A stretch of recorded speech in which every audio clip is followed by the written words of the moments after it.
This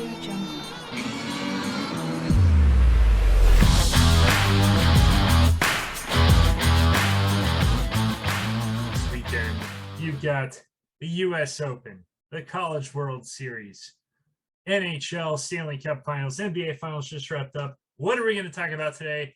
None of that, because I have arguably, I would say the most important guest that I've had on my podcast, but he has to be tied for number one because the last guest I had on literally gave birth to me. But I have in many ways been training for this my entire life, in the words of Tom Cruise in the Meh movie Cocktail. My dad, my best friend, the sportsman himself, my sports buddy, Tom Brockenbush, for a very special Father's Day edition. And Dad, how are you? Oh, I'm sorry, I muted you. That is horrible on my part. Okay. Is it not asked to unmute? Is it not muting? Are you muted? There we go. Not anymore. We're off to a running start, ladies and gents. That's not the first time I've been muted. So. Well, man, so my first question to Mom last time was, what is your history with sports? Now, I think anyone who knows you, it's pretty well known. I mean, I literally learned everything about sports from you, and you also taught me a lot of things that I probably just wasn't listening. But what do you think was your first real sporting memory or first memory that you thought that you kind of point to as like, oh, wow, that's when I knew sports was really cool? Well, I'd say one of the earliest sports memories, which will date me, was the Cowboys winning Super Bowl VI. And I would have been 6 years old at the time. So vaguely remember, probably similar to you, fast forwarding to the Steelers, which is also a long time ago now. But that's another story. But I'd say probably that. I remember obviously playing sports with my older brother, Chuck, backyard, front yard.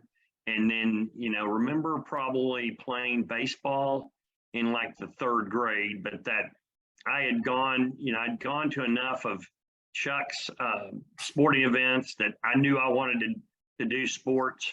And that was kind of one of the neat things about a lot of the guys that I grew up with had older brothers, which Chuck's my older brother, is 4 years older. A lot of us had older brothers. And so I remember that. One thing though that's interesting is looking kind of compared to today and maybe the way you were raised, is our dad loved sports, but he never pushed us. And so like just getting out and playing ball, throwing in the yard or swimming and him throwing balls to us in the pool, that was just a big deal because back then that just, dads just didn't do that as much. And anyway, so I'd say those are, definitely some of my earlier memories. Yeah, it's interesting you bring up the never being pushed thing. I mean, you pushed me in a different way because I was, you wanted me to be better than I was. But I mean, I feel like if I had come up to you and been like, I don't want to play baseball this year, I think you would have been like, well, hold on now. I didn't raise no quitter, but I think you would have been understanding. And look, I don't know. I think that's one thing that I struggle with in this day and age is you have so many of these kids. If the kid is really into it, that's awesome. But you have some of these kids that are being judged. I saw something recently, a kid being rated as like the top, fourth grade football player. I'm like, hold on now, let the kid be a kid, kind of. And but if you're really good at something, it's a little different, I feel like. Yeah, I think, obviously it was an honor and a privilege to get to coach you a lot in baseball and basketball, but I think there was also a fine line there as far as wanting to spend time, wanting to work with you. And obviously, we played a lot of wiffle ball in the backyard, and you bringing up the sports, sporting events that are going on right now. So many good memories of this time of year with you, whether it was watching the U.S. Open or the British Open, or watching people will laugh, watching lacrosse, finding Yeah. out what teams are in the college baseball.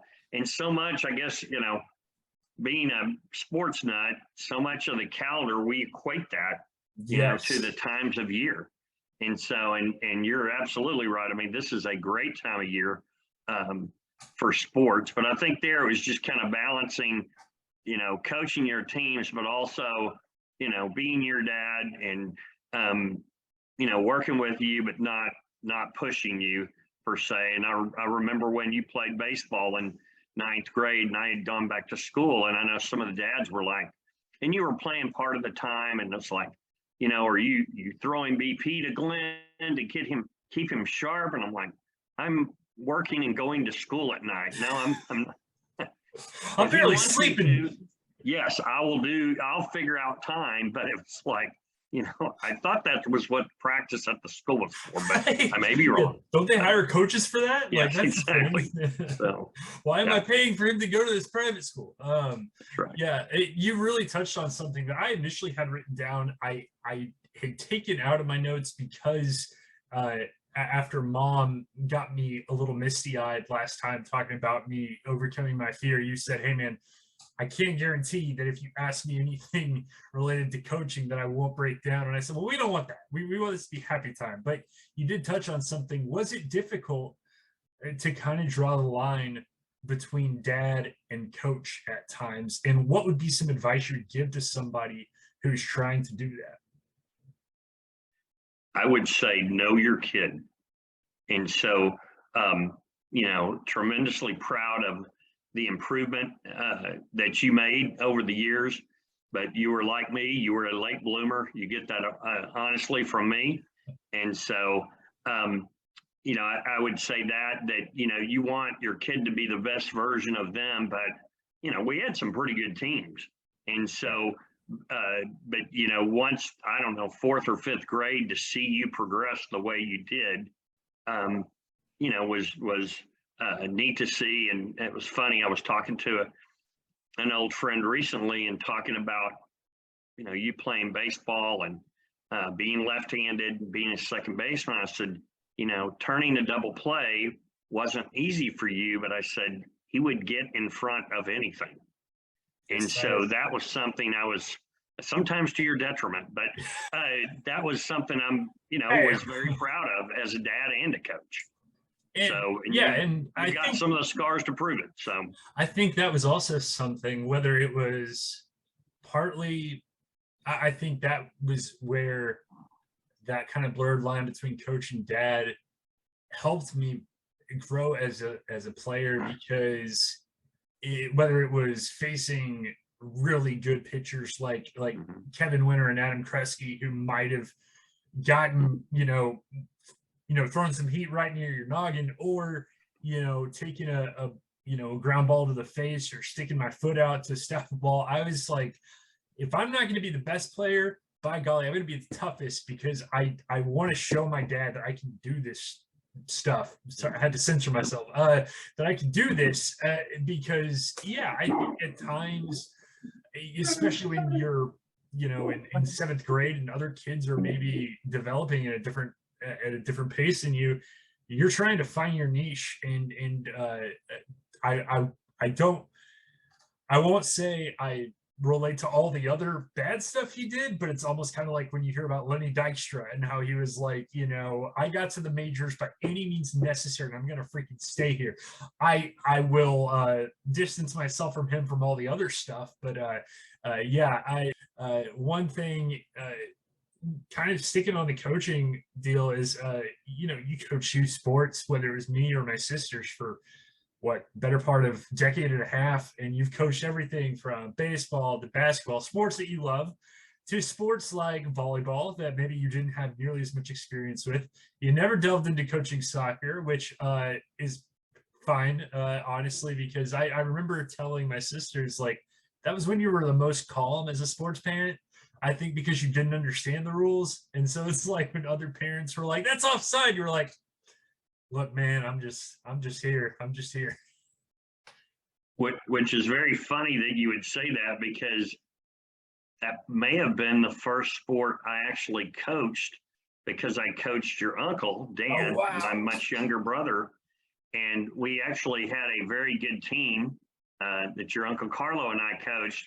No credit goes to us. We had a very good team. But anyway, it's just funny that that was one of the For first sports. things that we coached. Well, man, you could have raised me to be the American Messi. You didn't. You lost your chance. So, But what I think is interesting, and I was recently watching. I don't know if you ever saw this movie from I believe 2001, Hardball with Keanu Reeves, where he plays the youth baseball coach, coaches the inner city kids, and he falls I for haven't seen that. falls. It's a movie, and it's something. It's got some really good moments, and we'll touch on it in a little bit. But he falls for Diane Lane, who teaches the kids at this local school, and I think one thing that kind of struck me in the movie is you married an educator and you coached between coaching sports that you were familiar with and sports you weren't familiar with, coaching boys and girls, coaching kids from different backgrounds, coaching kids with maybe different personalities or learning disabilities. Do you feel like being married to mom helped you at all in terms of learning how to deal with different kids and in different situations like that? Did she ever give you advice on how to coach and relate to kids better? She did a little, obviously, when I coached you. Some, your sisters were younger, and she was tending to them. But yes, she did. And then obviously we coached together Oh, that's right. in volleyball, and it was interesting. The dynamic there with her viewpoint, and kind of maybe how I had coached some in the past, and it was a different sport. It was co-ed. It was junior high, which I mean, I had coached on junior high, but it was, You weren't coaching yeah, junior high girls there were though several back then. differences.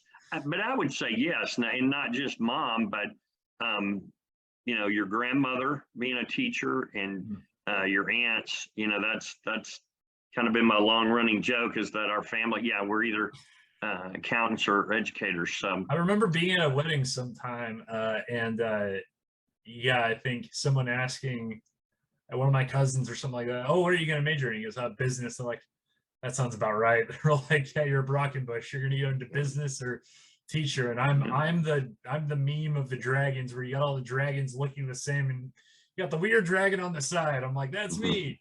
You got all these business people, then you got sports brain Glenn over on the side. But um, what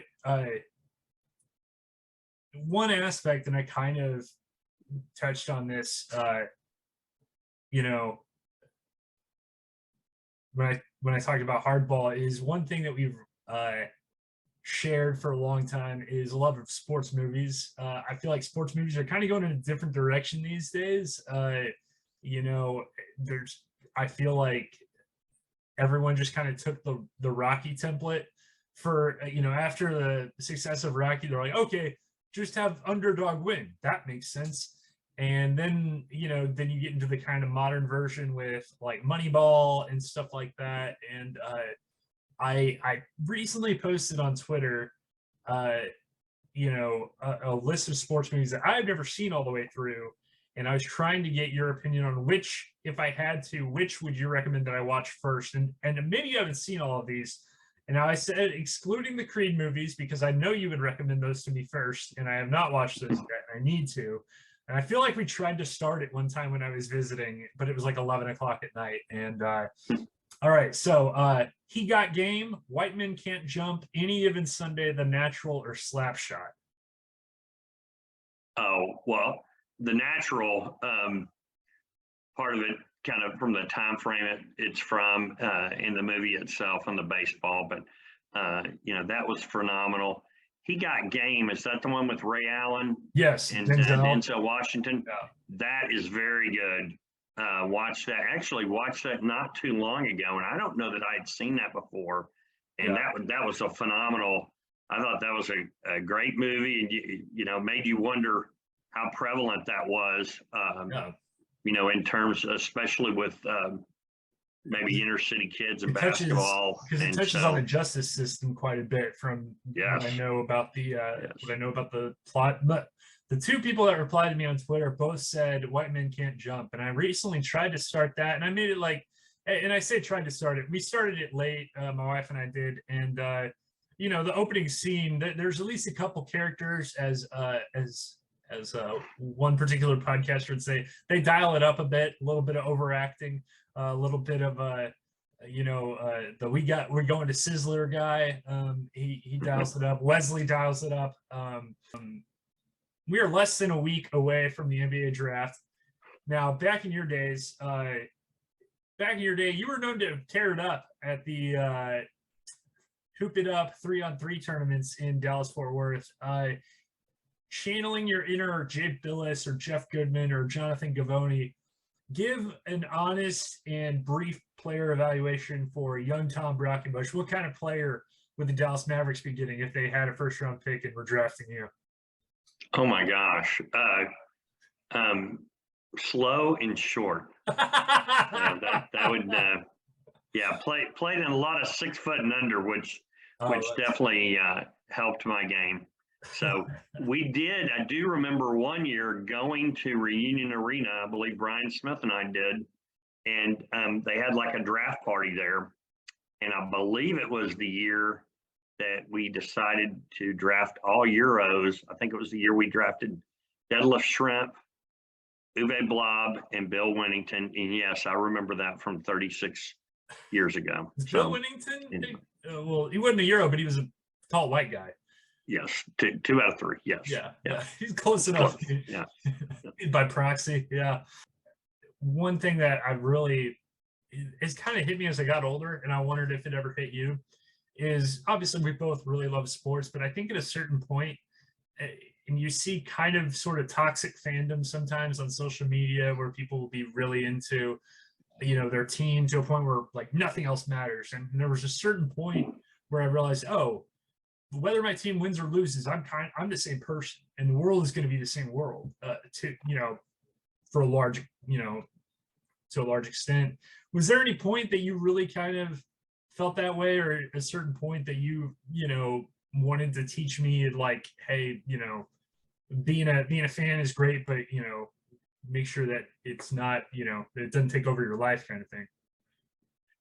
Well, I think obviously when you were young and raising you, sportsmanship, was a very big deal. And one of the notes I had was really with all three of you, is being sometimes the proudest of you in defeat, but where I feel like you or our team played very well. I think that, sportsmanship's extremely important and seems to be lacking. That's one of the reasons I really love about golf. And I know it's hard sometimes that, but that to play your best, but then, afterward, to compartmentalize and afterward, congratulate someone, win or lose. And so, I really like to see that, at the end of professional series that, they do congratulate each other. And kind of going back, I know you remember this, but like back in the day with the Pistons and the Bulls, and a lot of times it's kind of a change, changing control or dynasty when another team kind of overcomes one team that's been their nemesis, and they just walked off the floor and didn't congratulate them. And so I think that's very important. Just like we just finished watching our Mavericks have a great run this year, but the respect that was shown at the end of the Suns series by the Suns, and then at the end of the Warriors series with the Mavericks. And so, I do think that's very important. And I think that's one of the big, reasons, I guess, too, I'm such a big proponent of the YMCA is, the sportsmanship aspect. And I understand as kids get older and more talented and you want to play in more competitive leagues, I get that. But I think just having that basis of sportsmanship is important. 100%. And you always, taught me that, and I lost my head a few times at the end of a basketball game or a cross country meet or whatever. But you pour your heart into something, you get frustrated when things don't go your way.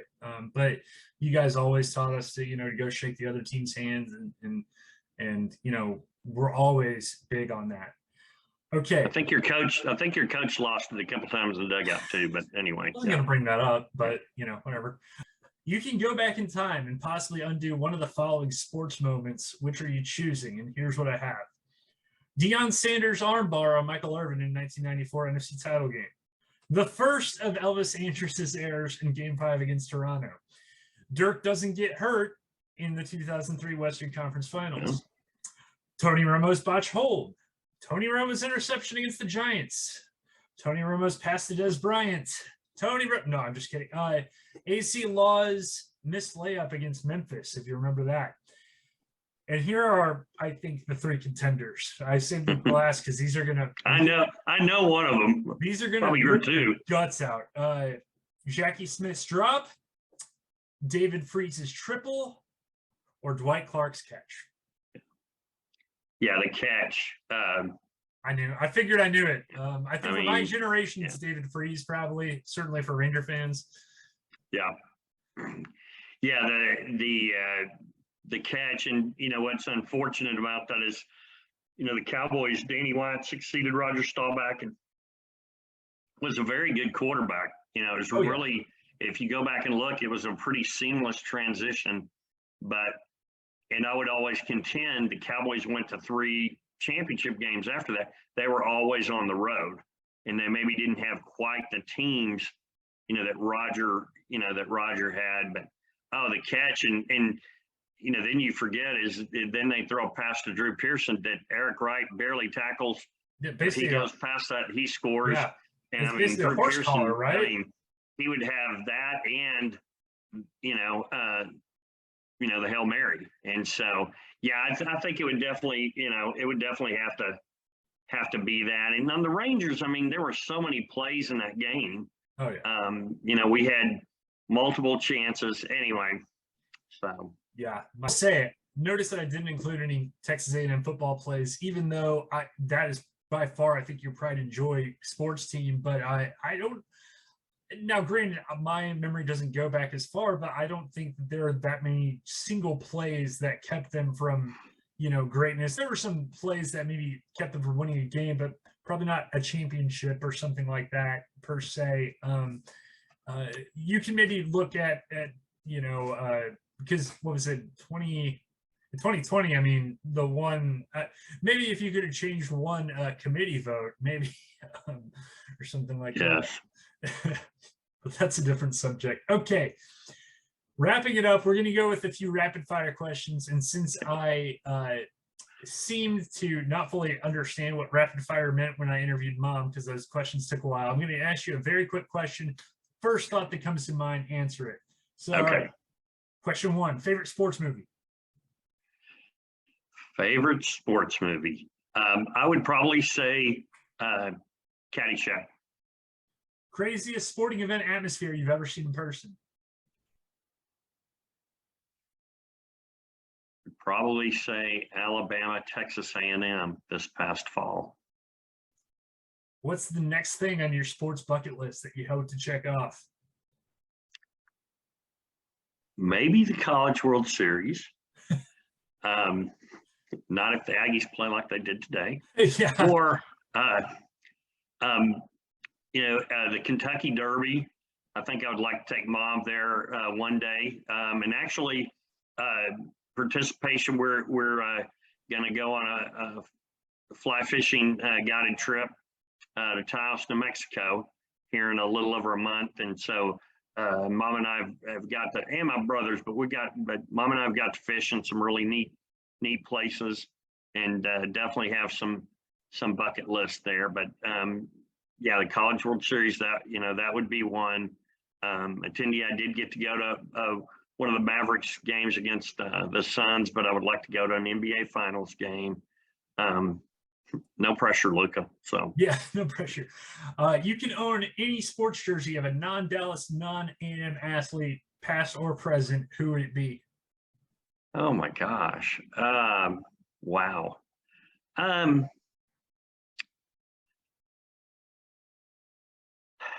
that's a great one, Glenn. Probably a Kareem Abdul-Jabbar jersey, and probably the one that he wore in airplane would probably be my favorite, with the goggles. I was gonna say goggles sold separately. Yes. Yeah. And Yeah. finally, you can have lunch or drinks with an athlete, a coach, and a media member, living or dead. Who are you picking? Say that. Athlete, coach, and media member. Okay. Media member would probably have to be the great Randy Galloway. Coach would probably be, well, he's passed. It would probably be Tom Landry. A living would probably be R.C. SpOKen. And athlete would probably be either, it would be Jack Nicklaus or Kareem Abdul-Jabbar. Very nice. Thank you for not, purposely trying to massage my ego and choose me as media member. That's okay. We can have lunch some other time. But I was thinking someone more my age. Yeah, that's Sorry. fair. Yeah. I would just be talking the whole time. Let's be honest. Dad, thank you so much for doing this. This has been an absolute pleasure and privilege. And I do hope for your sake that the Aggies do play better on Sunday, and look forward to getting to watch that in the US Open with you. Just really enjoy doing this. And I love you so much. Well, love you, Glenn. Know that, just super proud again. So proud to be your dad, to been able to coach you, and all the good memories and just next time, let me interview me before you interview your mom. That's the only thing I ask. Okay. That's fair. Yeah. All right. Thanks.